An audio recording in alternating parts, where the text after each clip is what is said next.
Nice guys get more sex according to research. If you need an enormous motivating shove to carry out good deeds, science has found you the golden push. The evergreen notion that nice guys and girls finish first have finally been supported by Canadian researchers. However, in a dog-eat-dog world, is being this a costly trait that can hinder one's potential to level up? The answer is basically science concludes that the more kind you are, the more sex you'll be gifted. In one study, 800 people were interviewed about their sexual history and how often they participated in charity work, blood donation, eating with strangers across the street, and other altruistic-like behaviors, not fully trusting their participants' level of honesty. Researchers conducted a more accurate study to test their hypothesis. In this study, 524 college students were questioned about their sexual participation and asked the question tailored to measure their level of altruism. The question was, if you won $100, would you donate it all to charity? Or keep all of it, or give some to charity and keep some? Both studies reported that those who are more kind had a higher sexual history: casual sex, long-term relationship sex, marital sex, and etc. Why? Do these do-gooders have a special advantage in the sexual world?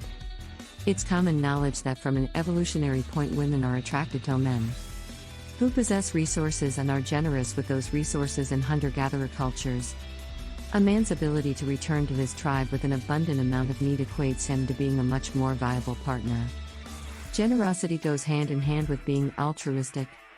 It appears that altruism evolved in our species in part because it serves in the signal of other underlying desirable qualities, which helped individuals reproduce, says lead researcher Professor Stephen Arnott Key.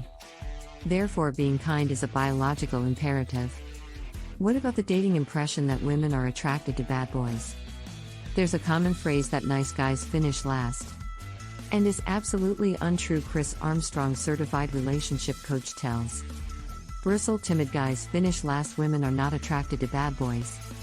They are attracted to confidence, ambition, humor, kindness, intelligence, and emotional availability. Broad use of these traits tells us that confidence goes hand in hand with arrogant, and loud ambition goes hand in hand with rich, controlling, and selfish, and kindness and emotional availability go hand in hand with weak. Armstrong goes on to say that these generalized notions makes us think that if one is confident and ambitious, they cannot possibly be at the same time kind and emotionally available. All this adds up to a pretty crystal clear conclusion.